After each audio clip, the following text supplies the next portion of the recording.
You can have your prescriptions brought to your door with 1 to 2 day delivery from your local CVS. Get same-day delivery, or just swing by and pick them up on the way home from the doctor. While you're here, get your questions answered and put your mind at ease, because there are still some things that you just can't get in a cardboard box. That's how healthier happens together with CVS.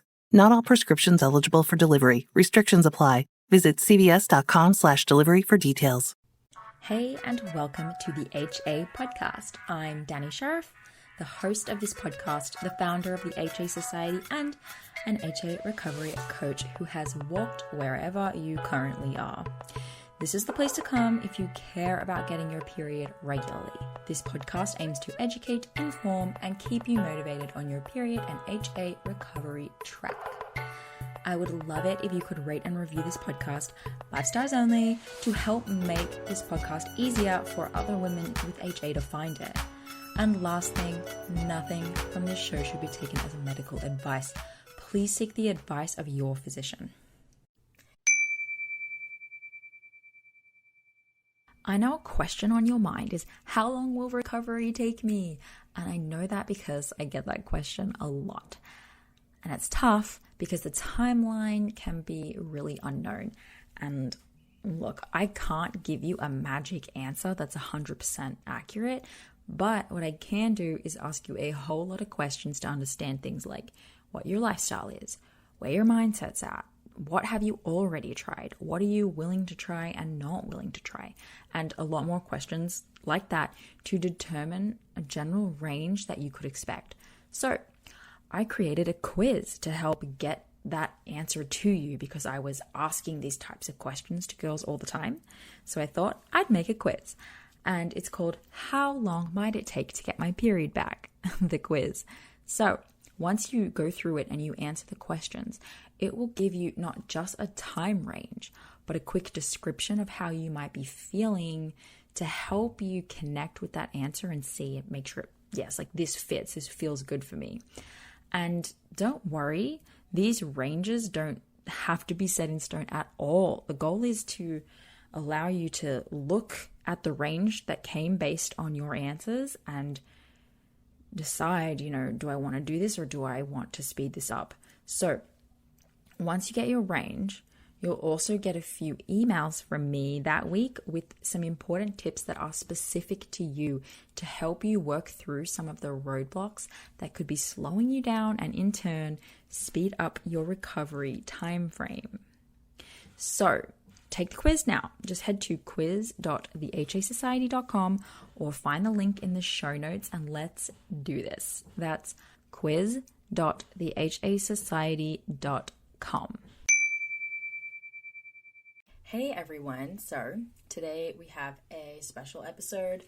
It is a replay from a live HA Society event that we did. I had the amazing Jamie Reed, Dr. Jamie Reed. She's a doctor of Chinese medicine. I had her come in and share about Eastern medicine, Chinese medicine, and how it can play a role, how you can utilize it for your HA recovery. I think that it's one of those things that gets discussed a bit, like, I'm going to try acupuncture and all of that good stuff, but we're not all 100% sure why we're doing that, or how we can assist things like acupuncture to work, or how we can take the other principles of Chinese medicine into our recovery. And I actually really like it because Chinese medicine has a bit of a more holistic approach, it takes a bit more of an evolutionary approach to like how our body works. And I think that you'll find some really interesting takeaways if you're new to Chinese medicine. You'll find some interesting takeaways about like how you can rethink about how you think about food and how you think about your body. So enjoy the show and welcome to Dr. Jamie Reed. Cool. I will quickly intro. Okay. For all of those listening and watching and here present. So Jamie is my acupuncturist, which is fun. Doctor of Chinese medicine. And I had first gone to see, like, I don't know, 20, maybe 18, maybe 2019, when I was going through HA, in definitely at a time where I didn't want to do the things that I really, really needed to do, which was like gain weight and stop exercising. And I was trying everything else before I had to do that. And so I went, and like, lo and behold, you know, it didn't magically get my period back, but it was an important part of like changing my lifestyle and bringing new things in. And then I started and stopped and started and stopped, but made sure that, you know, the next time I started introducing things like acupuncture, I was, you know, also eating enough and resting enough. And that really opened my eyes and has been really important to me ever since. And so I wanted to have Jamie to come on and kind of talk about, like, what is the role that, you know, things like these, like Eastern medicine, what is the role that it can actually provide for women's hormones, essentially. So she's going to introduce herself a little bit more and dive into this, and we can ask questions and stuff after or interject in between. Yeah, feel free to interject. Do you want me to go ahead and just share this? So you go for it, please. Okay. Let's do this. Share. Okay. Oh, wow. I can see all of you. Wonderful. That's great. Okay. So welcome. Thanks for having me on. This is really exciting. It's a different way for me to do this via Zoom. I haven't done any presentations, not, you know, in person before. So this is cool. So basically, I'll introduce myself. I'm Dr. Jamie Reed. I have a doctorate in Chinese medicine and a master's in acupuncture and Chinese medicine. And my undergraduate degree was in nutrition and food science. So I definitely bring a lot of nutrition into my practice, and just really trying to get a whole lifestyle shift for people when they come in is really important to me, because it's really helped me in my health journey as well. I'm based in Austin, Texas. I work mainly with women ages 25 to 60, and then athletes as well. So some males who come in for sports injuries or sports enhancement, but I do see a lot of pain, and then fertility, prenatal care is something I really enjoy seeing as well. And then a lot, especially lately, more so stress management has been a huge thing for everybody. So it's something that I've been dealing with a lot with people. So what is Chinese medicine? And I actually can't really see these. Can I minimize these? Sorry. Okay. So Chinese medicine, the model is based in the symbolic balance of nature and the human body, and how they kind of relate and coexist together. The medicine focuses on looking at the body from a holistic perspective. So not just looking at, oh, I'm coming in to get my period back, or I'm coming in for low back pain. We look at everything. So when you come in for treatment, the intake is really extensive. We ask a lot of questions that may or may not seem like they're related, but they definitely are. And then Chinese medicine can really help the stage for the body to heal itself. So we're never saying, oh, I'm healing you with this, or this is because we did this. It's really the body setting the stage for the body to get back into balance. And a lot of those symptoms and ailments end up going away because the body's in balance, if that makes sense. Oh, it's not letting me move. Oh, there we go. Okay, so modalities of Chinese medicine. Everyone knows about acupuncture, right? Acupuncture is the insertion of filiform needles, which is different than those hypodermic needles that basically cut the skin open, like when you get a shot. These actually just move skin cells apart, which is so interesting. And then they don't generally bleed, which is cool too, just to help elicit a response from that specific point to help the body, stimulate the body to create a reaction.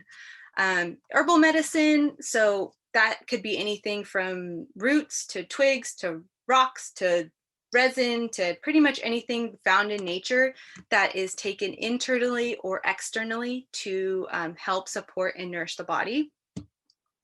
Cupping is also really great. That is applying negative pressure with a suction cup to certain areas of the body to reduce inflammation, to bring more blood flow, to soften the muscles.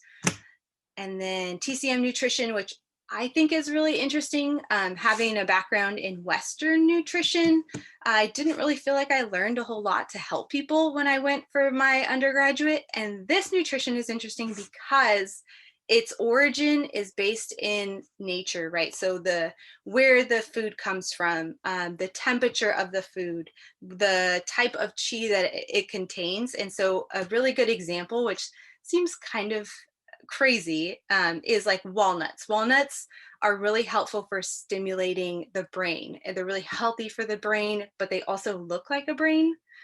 So it's interesting how it's really that simple. So things kind of like how people talk about, I don't know if this is the same thing, but people talk about how like an avocado looks like a pregnant woman, and so Yes. it's like absolutely fertility food. Yeah. For sure. Yeah. Or kidney beans are really helpful to nourish the kidneys. It's like kind of obvious, but then like obvious. It's nice. And then just lifestyle changes. So things like meditation or breathing exercises or affirmations or exercise or lack thereof exercise are all part of the modalities that we kind of work with. So how is Chinese medicine different than traditional Western medicine? I put this in here because it is completely different in many ways, obviously, but some of the things that are different really make it more effective, in my opinion. So all the treatments, prescriptions, and nutritional advice are tailored to each individual patient. So if somebody was coming in with HA and then another person was coming in with HA, it could be a completely different treatment plan, herbal prescription, and like lifestyle changes prescription. So I just thought that was really cool because a lot of times you go in and, I mean, if you go in for back pain, they give you a muscle relaxer and then it doesn't really fix the root cause. And it's just kind of, I mean, there is definitely benefits to Western medicine, but in this case, just a little bit more tailored. Treatments also can vary from each treatment. So for the same person, you may come in one day for an acupuncture treatment and it's completely different than the last week because the body changes so rapidly that we are literally looking at you from what face value of where you're coming in from week to week. And herbs can change rapidly too, which is cool because the body's always changing. So it creates more of a effective treatment when you're not just doing the same things over and over again, if that makes sense. And then treatments are less invasive. They do have less side effects. One of the side effects that I have noticed that has been interesting is when people are really depleted and like almost, I don't want to say malnourished, but like not nourished enough, they can initially have more of like a healing crisis is kind of what we call it, where you might have some body aches or flu-like symptoms for a day and then things kind of level out. But that's something to expect sometimes, but generally practitioners are pretty good at gauging that. And so initially less is more when you first start treatment. And then treatment theories are based on treating the root cause rather than the branch, like the symptoms, right? So root versus branch, which treating the root does take a lot longer than just treating some of the symptoms. So something to keep in mind. So how can Chinese medicine help with hormone imbalance? Well, so there's kind of a lot of ways that can definitely help, but really when we start to treat with anything, but specifically hormone imbalance, we're assessing the body's what we call differential patterns. So there is a theory of 5 elements. So if you can see here, we've got water, wood, fire, earth, and metal. Those are the elements, and they correlate with the 12 channels. And so when those channels are out of balance, they can actually work against each other to create more problems in the body. But when they're in balance, they work to support each other. So each channel should have a healthy balance of yin and yang. So you can see our little yin and yang here. But I'll give you an example. So if you look at the wood, there's an arrow going to fire, right? So if you think about in nature, wood, when it like feeds fire, right? Fire is created from wood. And then when wood burns out, it turns into ash, right? And so it turns into earth. So that's the way that it helps into support in that way. But if it's out of balance, if you look at maybe metal's like across from the wood. If you think of maybe an axe, right? Axes cut down wood, so they actually deplete that wood channel, which is interesting, right? So we want to have a healthy balance of both yin and yang. Yang would be on the white side, so positive, sun, light, heaven, active, heat, and like the yang energy comes out when we're awake. Whereas like the yin, which would be like dark, cold, the like sleep, your yin energy comes out while you're sleeping. So if you had not enough yin energy, you may have problems with insomnia or things of that nature. So how does amenorrhea fall into Chinese medicine theory? So there's a couple things that we want to like think about when we think about hormones in general or lack thereof or imbalance of. That would be qi, blood, the kidney channel, liver channel, and the spleen channel. So I know that this is like all kind of foreign language, so I'm going to give you like a little translation key and then try to explain it the best I can for somebody who doesn't know Chinese medicine. I spent the first 2 years of acupuncture school literally just memorizing things and not understanding anything, so I'm going to try to make it really easy but also helpful.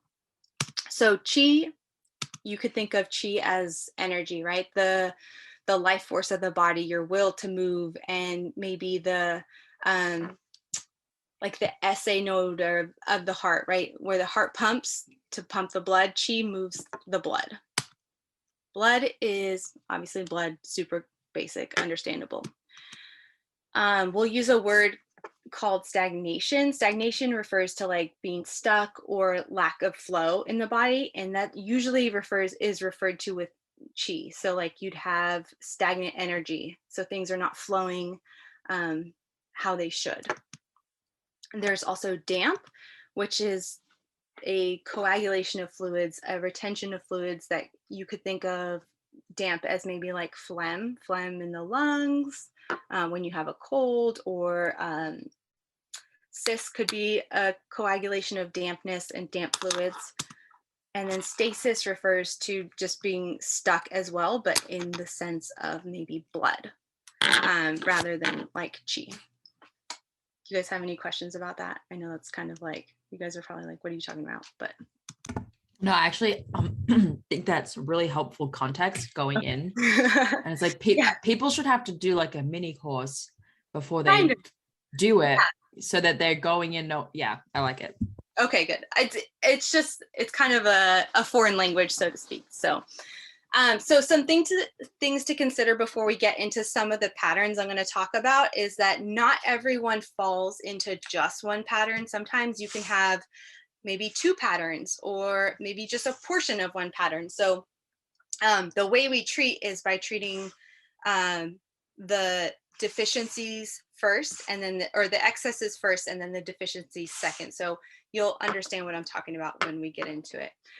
Also, I did put some food recommendations on here, but these are just recommendations. And obviously, if you have like an allergy or intolerance to some of these foods, like don't eat them.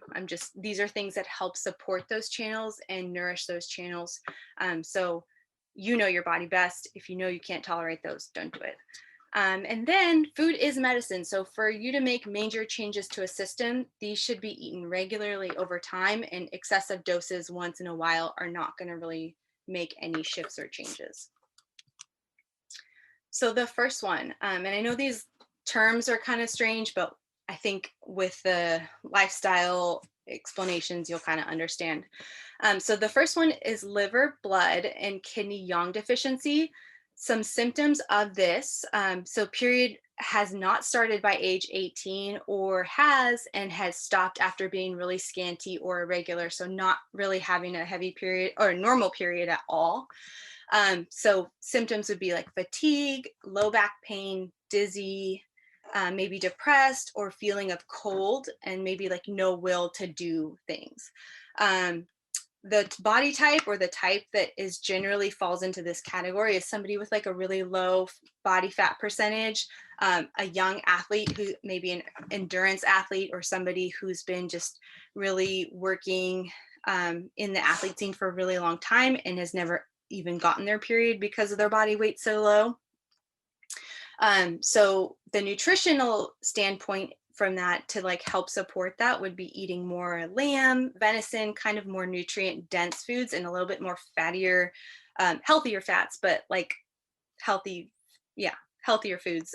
Grapes, cloves, cinnamon, the kidney beans to support the kidney yang, peas, those are all really helpful. And then lifestyle suggestions would be like obviously reducing the exercise frequency and intensity, reducing the physical stress, and obviously eating more nutrient dense foods.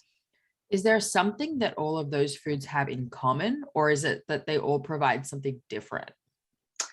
So that's a great question. They do a lot. There is some things that they have in common. If you look at the lamb and the venison, those are really hot burning foods, like meats. They burn hot in the digestion. So somebody who maybe had acid reflux or like a higher like heat in their body wouldn't be able to tolerate that, like somebody who was more kidney yang deficient. So those help support that kidney yang. Whereas the grapes and the cinnamon can actually help support the blood, if that makes sense. Yeah, so they kind of have, it's not like they all have one specific nutrient. They do. No. The body reacts to them. Okay. Differently, yeah.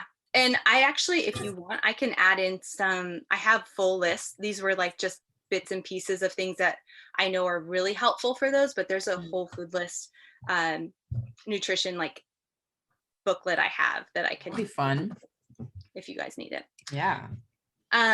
Okay, so blood deficiency. So periods can stop after months of scanty menses, dizziness, blurred vision, numbness and tingling, poor memory, insomnia or anxiety, and then bruising easily. So the thing you want to think of in this scenario is like almost somebody who is suffering from like anemia. They're not getting enough, they don't have enough iron in the body to help one like lose any blood when you're having a menstruation cycle, or even like having enough energy to like support the body. If that makes sense. So the nutrition for that, obviously we know spinach is really high in iron, beets are as well. Spirulina is great for supporting the building of blood and iron, but it also helps support energy and blood flow to like the extremities. And let's see, bone broth's great for boosting up that blood, and kale, lamb, venison. So a lot of these you're going to see are very similar because we're looking at a blood deficiency. Like if we were looking at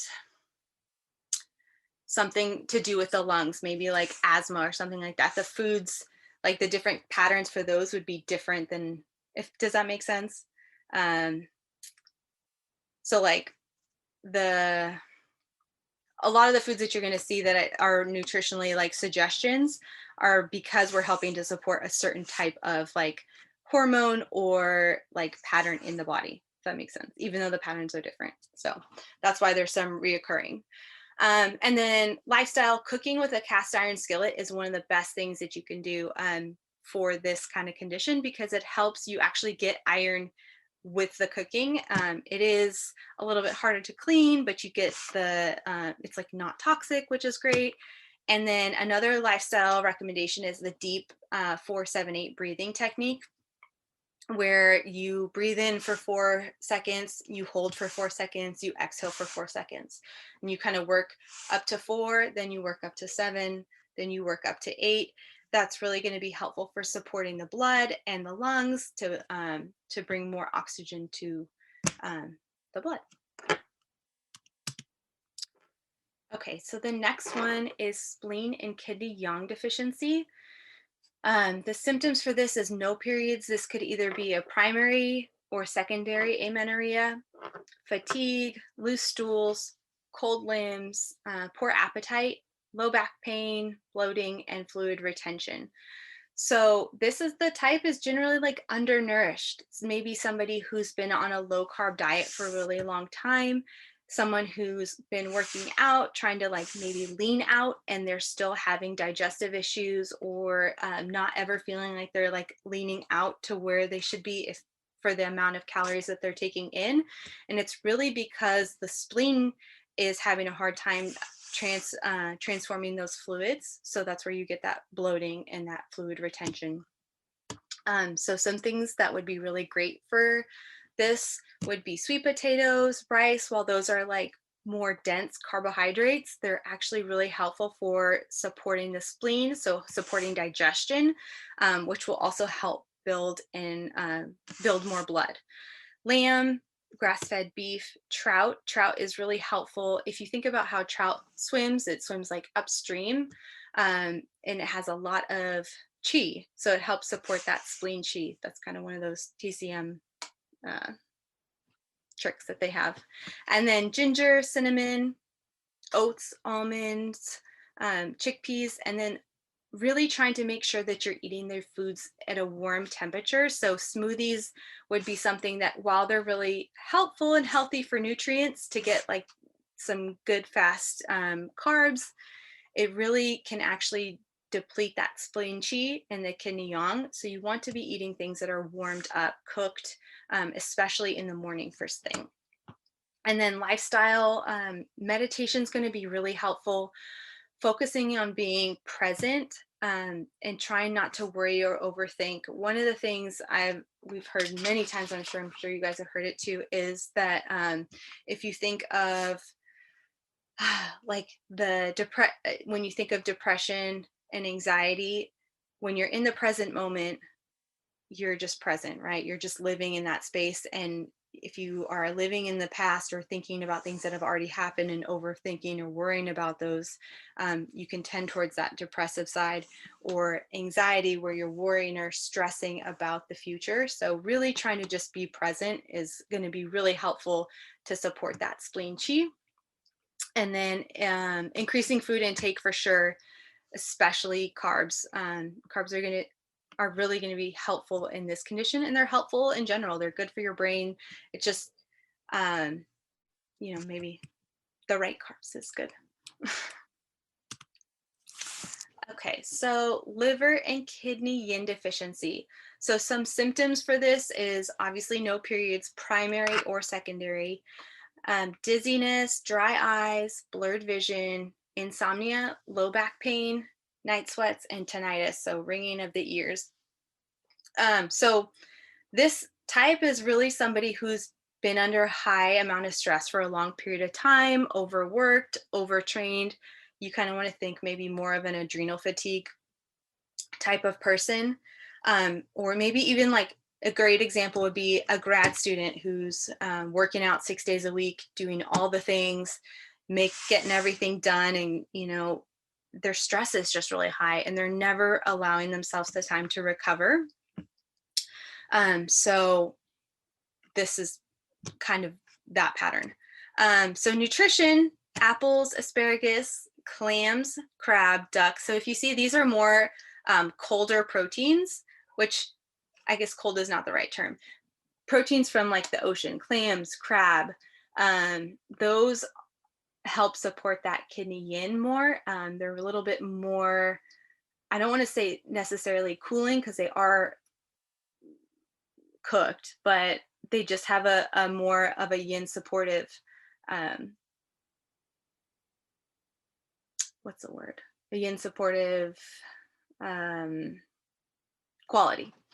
And then pork, eggs, peas, pineapple, coconut milk, and then reducing caffeine. This, as much as this person probably would really feel better about having caffeine, reduction of the caffeine is really going to help support that that kidney yin and also the stress.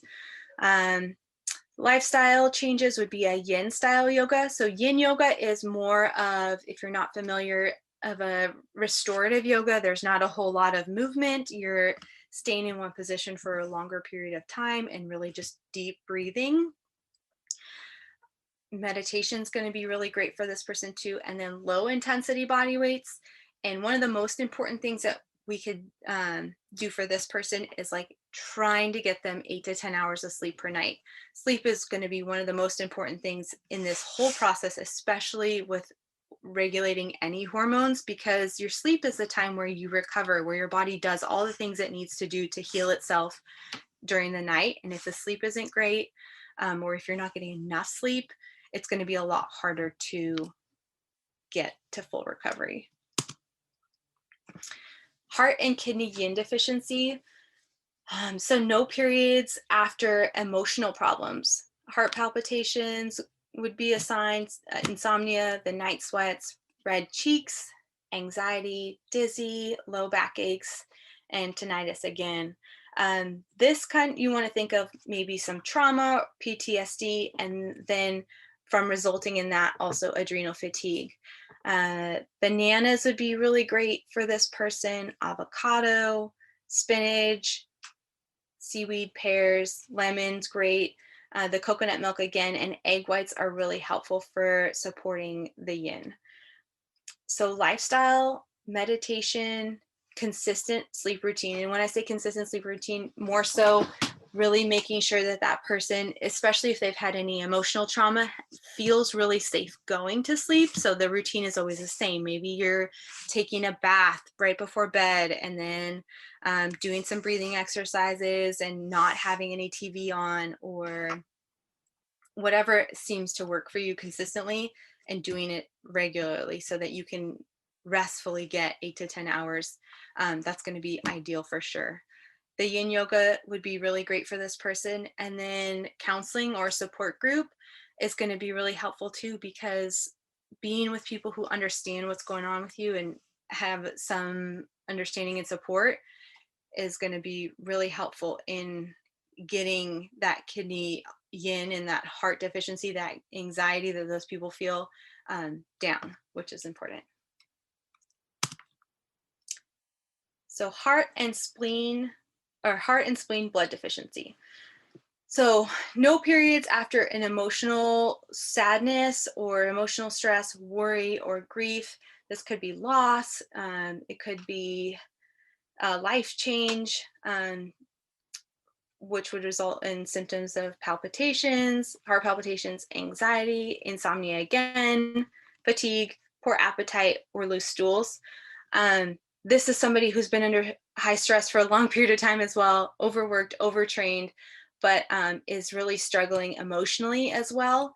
And so really getting that person not only the nutritional support, like so the sweet potatoes, the grapes, bone broth, spirulina, things to help boost their energy, but things like adaptogens, so holy basil, nettle tea, those things, if you could do those on a regular basis, they're going to help calm that nervous system and also help nourish. Nettle has a really high mineral content, so you can drink a decent amount of it and it actually will help the body kind of stay more grounded, but then also boost that energy, which is great. Not a lot of herbs do the same one and the same. They either boost and like you're kind of high on energy, or like down, like boosting the yin. So this boosts the yin and yang, if that makes sense. And then lifestyle would be yoga, walking, hiking, a consistent sleep routine again, and then regular meals often, and mindful meals. So not eating while you're on the go or not eating at your desk while you're working, really trying to be present, and maybe having some gratitude for the meal while you sit down and like enjoy it if you can. I know our lifestyles generally don't allow for that, but it's definitely helpful. And if you can try to do that as much as possible, it's going to help the digestive system give you the nutrients that you need to help support the body.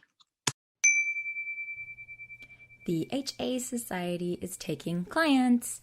Coach Ashley and I work one-on-one with HAs, as we call you, to help you figure out a plan and, of course, implement it and stay accountable.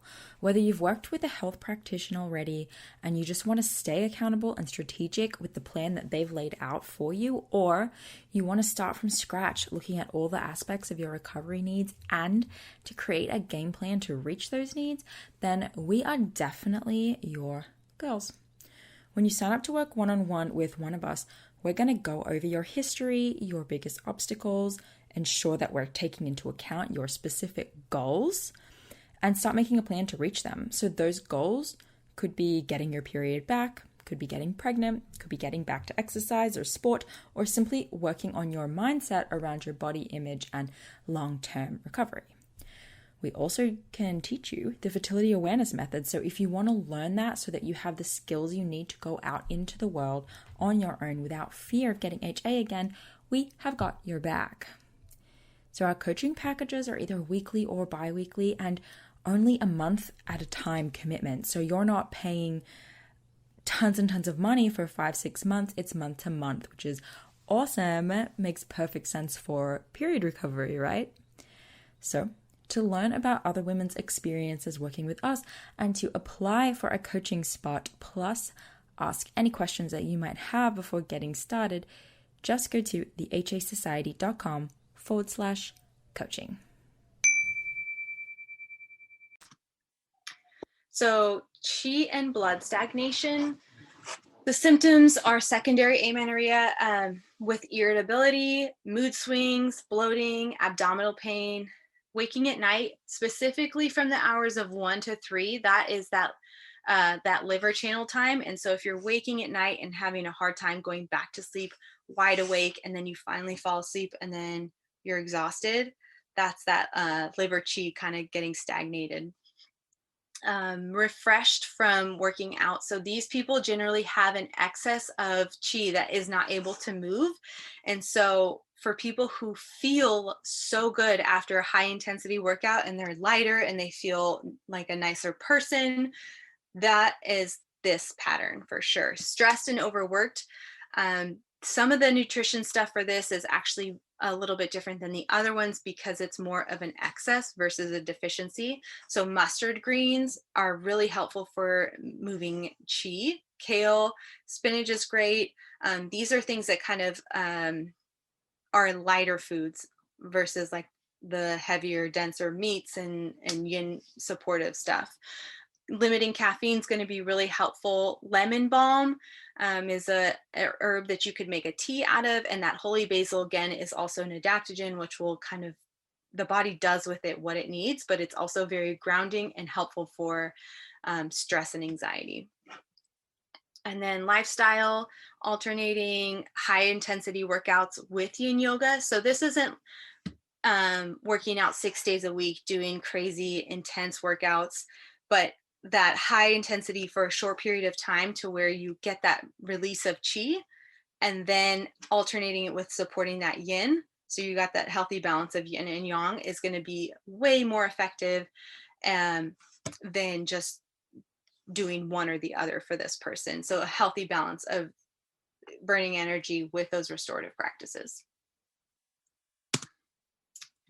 Cold and blood stasis.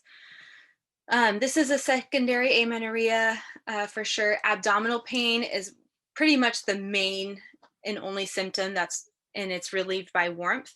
This could be a trauma or surgery type in the uterus or bladder area. So if you had surgery there and then all of a sudden are having amenorrhea post-surgery, excessive cold in the uterus can occur from that, or even just living in a really, really cold area, or being somewhere with your midriff open. Those are things that could cause this to happen.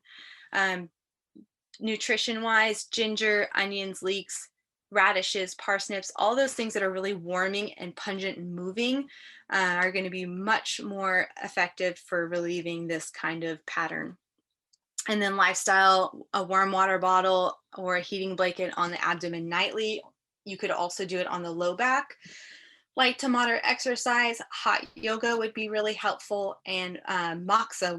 Moxa is actually an herb that we burn near the skin to help bring nutrients and blood flow to the area. That would also be really beneficial, and that's something if you find an acupuncturist that you work with that you could do on a regular basis to help move that. If you can do it daily, it can increase the effectiveness with resolution, if that makes sense. And then phlegm and damp in the uterus. Symptoms would be secondary amenorrhea, overweight, fatigue, heavy limbs, profuse vaginal discharge, and nausea. This is that traditional PCOS, what they generally categorize people in. And then there are a lot of the other ones that we have spoke about could be diagnosed as PCOS, but it's not that traditional type, if that makes sense. So when people go to the doctor and they're like, oh, well, you don't actually have like the body type for PCOS, but you are having these symptoms and, you know, these hormone levels, this is the traditional, if that makes sense. So eliminating dairy would be really helpful. Cooked vegetables, reducing processed sugars, adding cinnamon, turmeric, and garlic often. Those are going to help not only support the blood sugar, but also help support resolving some of that dampness in the body.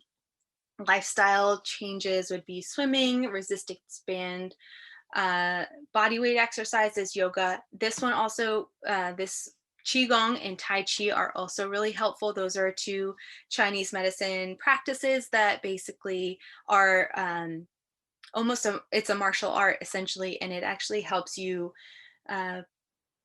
cultivate more qi while also gently moving so that it's not too intense for the body.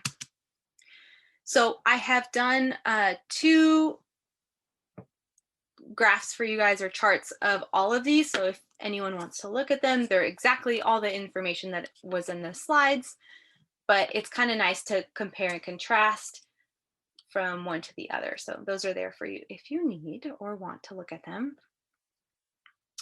I'll just leave them there for a second.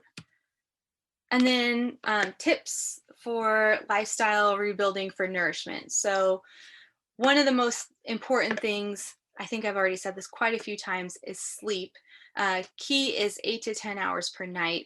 So important, because that's when the body recovers, it rebuilds, it really helps just restore everything. So that's one of the most important things that I tell almost every patient when they come in, is we need to try to get you getting 8 to 10 hours of sleep per night. Not always going to happen, but at least trying to get to that. And if you're working too much during the week, or you don't have time during the week, getting some extra sleep over the weekend, if that's possible, is really, really helpful. Meals should be consumed slowly and thoughtfully. So no eating on the go, no eating while you're working, and no rushing to eat. That is going to be a lot of strain on the digestive system. And so if you can eat quietly and thoughtfully and slowly, it can actually help you absorb those nutrients better. And then realize more mindful eating. So intuitive eating, knowing like, oh, okay, I'm good. I ate, what I needed to, rather than just scarfing your food down really fast and then getting on with your day. Mindfulness, so being present in the current moment. And then one of the things is having some compassion for yourself and remembering that your body is amazing and deserves that self-care and support. I can't tell you how many people come in and they want to get better and they are doing the things, but they're so hard on themselves and they don't want to need help. But it is important, and you can't give from an empty cup. And, this is the only body we have, so we got to take really good care of it. And then take it one step at a time.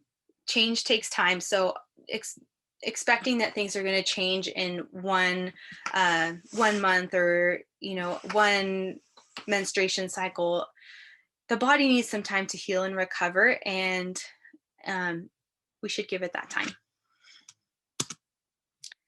So things to remember when working with a practitioner, and these are just kind of tips for any practitioner, but it is helpful specifically when pertaining to Chinese medicine. So if you find a practitioner that you feel comfortable with and trust, commit to the process that they're they're showing you. Following recommendations to the best of your ability will help them help you.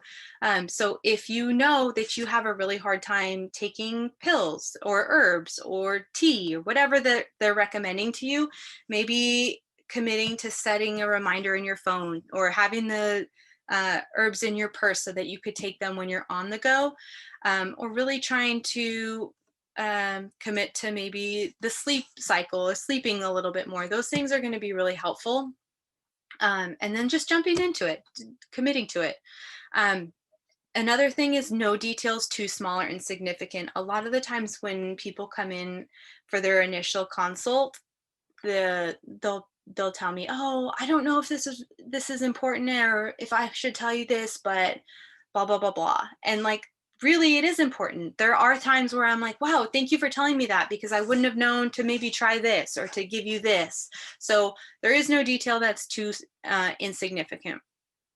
And then while you're seeking professional help from a professional, you know your body better than anyone. You live in it 24/7. So you're important to your input into care or to letting the practitioner know, hey, I tend to do better with this rather than this is really important. And they should listen to that too. So just, trust yourself, trust your body.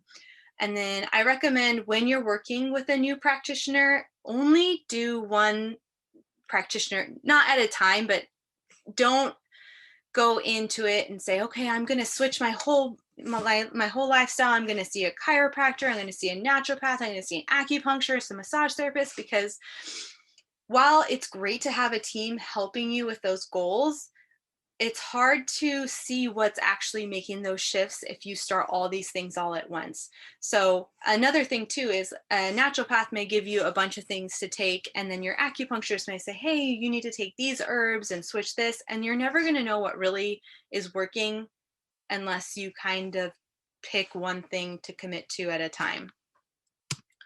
And then for sure, while Chinese medicine is definitely effective, remember that no one modality alone can fix you unless you're willing to put in the work too. So committing to doing some of the things that need to be changed, or taking the herbs, or even just showing up for appointments, all those things are really all play into the healing process, if that makes sense. And mindset, believing that it's going to work is very, helpful too.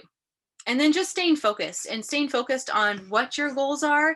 And then remembering, because, especially if you see an acupuncturist, acupuncture can help with a lot of things. A lot of the times I've had people come in and they want to get their hormones balanced, or they want to get pregnant. And then they also come in and they're like, hey, my neck and shoulders are hurting. And like, while we can fix all of those things, making sure that the main goal is what you want. So, and reminding your practitioner too, like, hey, I do have this going on, but my main thing is I really want to continue working towards getting my period back, or working towards whatever. It's important for both of you to stay focused, if that makes sense. And so how to work with an acupuncturist. The ideal combination of acupuncture, herbal medicine, and functional nutrition lifestyle is always the best, right? That's all of the things, making sure that you're hitting every key point. But sometimes that's not always possible. And so maybe making sure that you have your expectations clear on what you can actually commit to. So if you are somebody who's on a lot of medications and you want to try acupuncture, but herbal medicine maybe isn't the best plan for you to start, then that's okay. And communicating that with your practitioner is a good thing to do so. And then remembering that natural medicine is not just a quick fix. It does take time. It does take effort, but it does work. However, there are many ways that treatments also can be tailored and modified. So if acupuncture is something that seems really scary because you're nervous of needles, a really great alternative is acupressure, and the practitioner can do that for you or teach you how to do it on yourself. And then you can combine that with herbal medicine, or, cupping, or mindfulness. There's lots of different ways that an acupuncturist can help you, even if it isn't just with acupuncture. And if you're already on your health journey, adding an herbal support or supplemental support to help boost the deficiencies is also very beneficial and can help speed up the process. So this type of medicine is all encompassing. You should notice symptoms kind of subsiding along the way. So things that you were not necessarily coming in for. So maybe the insomnia is getting better and you're sleeping better at night, or your temperature is more regulated.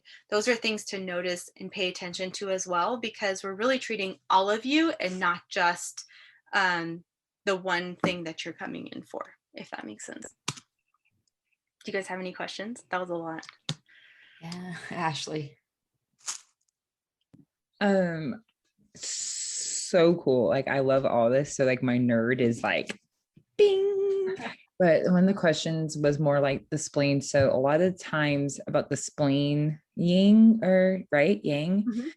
I don't know if you can scroll back to it, but it was more talking about like bloating and food intolerances. And I know that whenever our clients, and I know I personally, whenever I was like deep in HA, so severely, like clearly not like malnourished, right?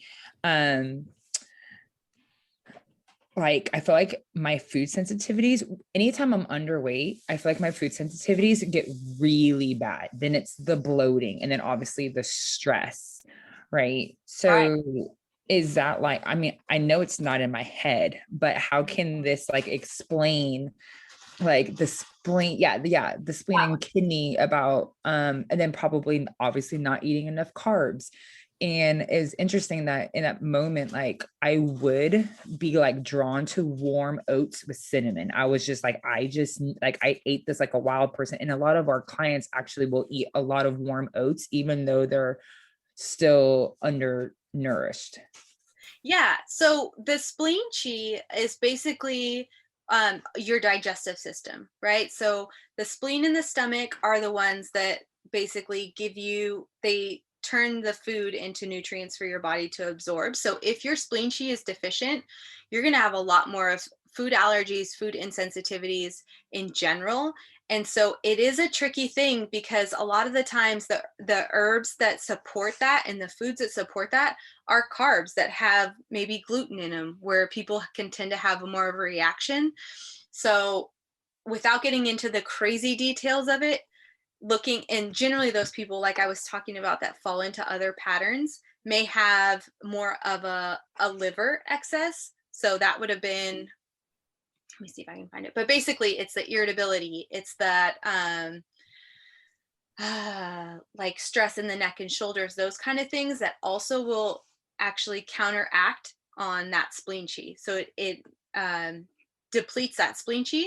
And so you want to support that liver chi first. That's where I was talking about, where you reduce the excesses and then support the deficiencies.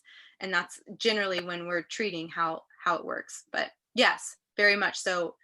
It is related to like food sensitivities and things of that nature. And it's funny that intuitive eating of like, oh, well, you crave those carbs, you crave the cinnamon with the oats and the, warmer foods.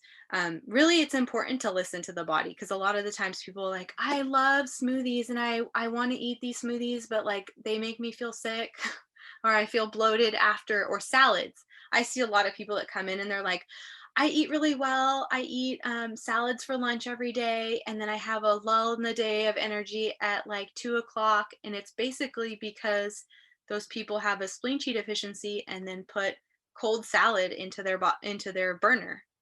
So it kind of just depletes that, the heat that's digesting your food. When you get your food, when you look at how calories are calculated, it's in kcals, but they basically burn the food in a furnace, and it's however many kcals it takes to burn it, if that makes sense. So you're putting cold, wet stuff into your furnace.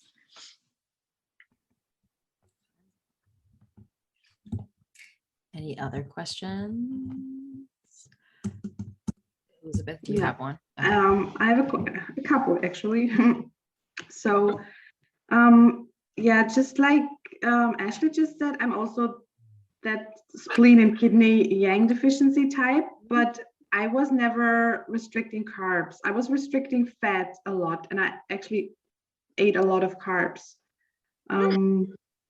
So I'm not sure if I'm more this type. My cousin once told me I have liver cheese stagnation. So I don't know if this would fall also in this category. Okay. Well, so like I was just saying with the liver cheese, so, and I'll go back to this slide if you look, and this is where it gets kind of confusing, because this is like, 2 or 3 years of Chinese medicine school, but it's cool. I'll explain it. So if you look at the liver, this is the liver. This is where the liver can overact on the digestive system here if there's too much. And so what happens is when it overacts, it'll cause bloating, gas, digestive upset, loose stools. And it basically, the more stress you have on that, the liver chi, the more it'll take out the earth and the spleen chi.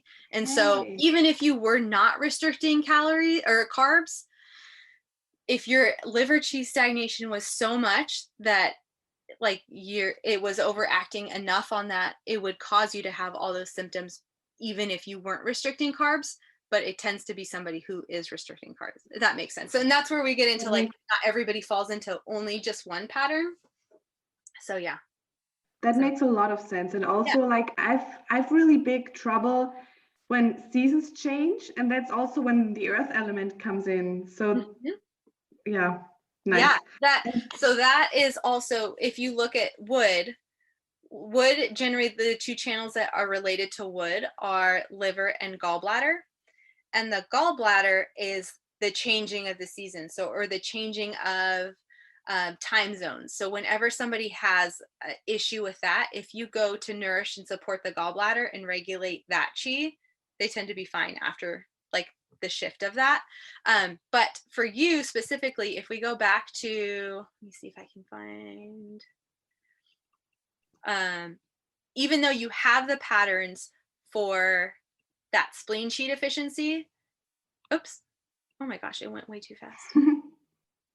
This chi and blood stagnation is going to be more helpful for you. So eating that mustard greens, the kales, the spinach, lightly cooked vegetables, those kind of things, and the holy basil, the lemon balm, that will help regulate your liver chi to help support your spleen chi. So that I definitely would recommend doing that. And then also, do you tend to feel better with high intensity workouts, or do you feel depleted? Yeah. I'm not allowed to do them anymore, according to Danny. Yeah. But I mean, and really, I usually do. Yeah, the recovery to that is, so you could do other things by reducing your caffeine intake, eating more things that reduce that liver chi, that stagnation, and then you wouldn't have to do those high intensity workouts. But for somebody who will have a meltdown if they don't do something, it's good to get maybe only one workout like that a week, and then build with that restorative yoga. So. Since you're on this slide, it says waking at night between 1 and 3 a.m. I wake up at 4 a.m. every night. Is that a certain no? Yeah, so it is that a lot of people will say that too, between it's usually 1 to 4, but the time for the liver channel is 1 to 3, and the 3 to 4 is that time frame is transitioning from the liver to the lung channels. So it'd be interesting if you tend towards any asthma or allergies, that could be, or even grief, loss, something like that.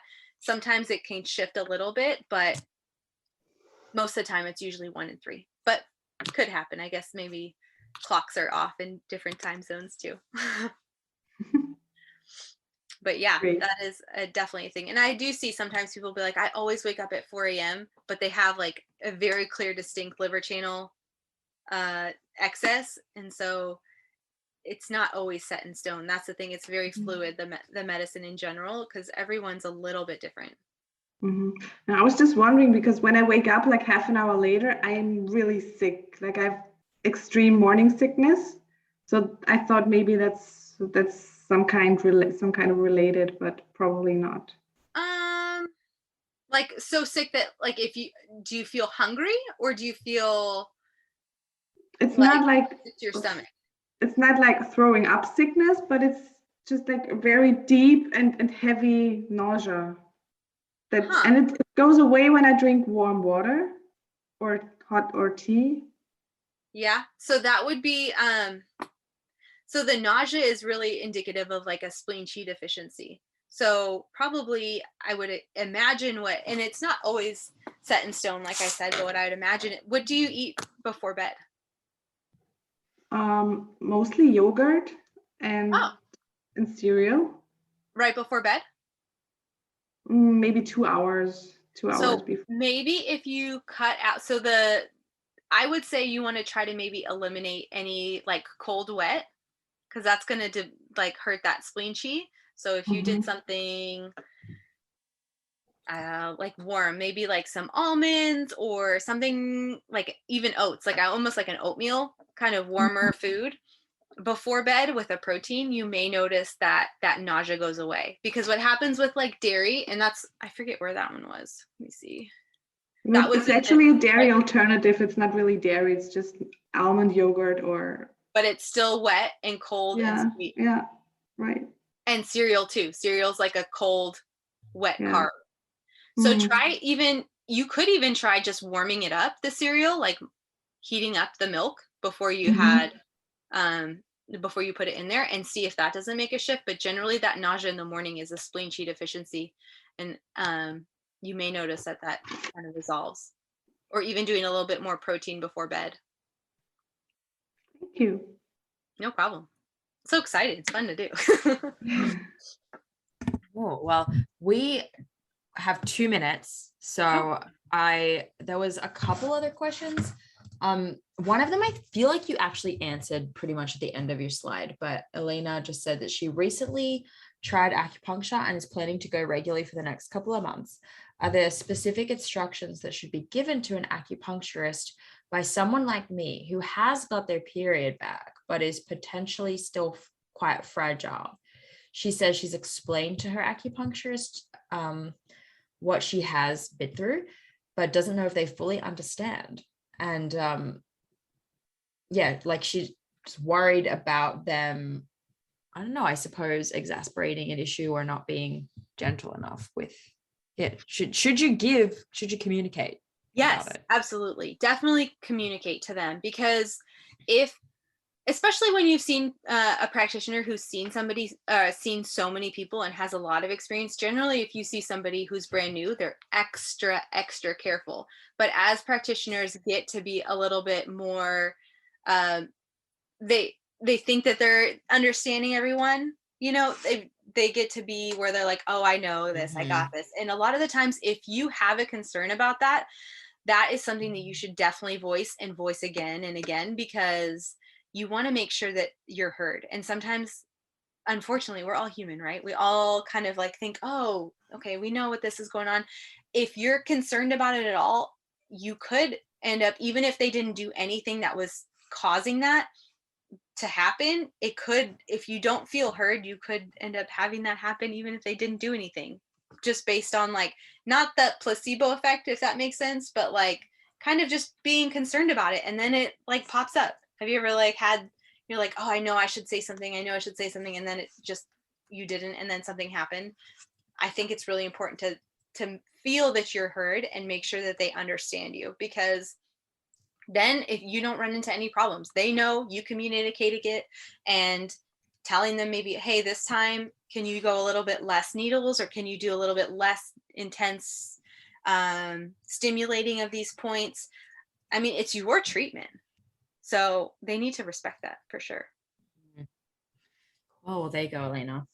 The other questions were about like, maybe we'll have to do it like a part 2. They were about herbs and stuff, and didn't even touch on. So I think I talked about here too. And if anyone has questions, so this is, where did it go? So just how to work with me, or how to like get some more information about herbs. I didn't put anything about herbs because I didn't want to be responsible for people self-medicating themselves, which like just good to be safe. But if you are not in the local Austin area, I always do herbal consults via phone or Zoom. So you could like do a full intake and then we could do an herbal consult that way. And then we could ship herbs to you if you're not in the local area. But it's just at rxacupuncture.com.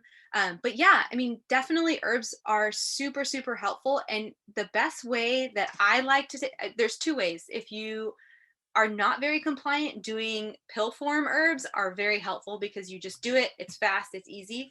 But part of like creating your own tea and like not creating, but like concocting it, teaing it, brewing it, and having a cup sit to do that and drink it is also very helpful. So you can kind of go both ways, if that makes sense. Yeah, love it. Thank you. Well, I'll put those links in the links to go find you if anyone wants more information or to do a consult or something. And I thought this was really helpful. Thank you very much. I thought the nutrition stuff was really interesting. I definitely saw myself in the, which one I wrote it down. I'm the kidney and deficiency. Yeah. So thank you so much, guys. And also the little tidbit on like the importance of picking one practitioner at a time. I think that's huge. And it's cool to hear that from a practitioner because I've definitely been in a situation where I've been seeing multiple people at once and then they'll have like conflicting advice. Absolutely. And you almost don't want to tell them that you're like doing this other thing with this other person and you get all weird about it. It doesn't work generally. I've had a person come in and they've been like, I'm seeing my naturopath. And then we were working on a lung condition. And then he was taking stuff that was contraindicating my herbs. I'm like, it's not going to work that way. So it's really important to just be clear of what you're doing, but then pick one thing. Yeah. Well, thank you. Thank you so much. Appreciate your time. Chat with you girls. Thank you so much. Yeah. Well, we'll see you soon. All right. Take care. Bye. Thank you so much for listening today, guys. Please subscribe to the podcast, and if you could head to iTunes specifically and leave a rating or review, that would help so much because it makes it easier for other people with HA who are Googling around to find the podcast really easily. So if you do that, you're doing a service to all of the women. You can have your prescriptions brought to your door with 1 to 2 day delivery from your local CVS. Get same-day delivery, or just swing by and pick them up on the way home from the doctor. While you're here, get your questions answered and put your mind at ease, because there are still some things that you just can't get in a cardboard box. That's how healthier happens together with CVS. Not all prescriptions eligible for delivery. Restrictions apply. Visit cvs.com/delivery for details.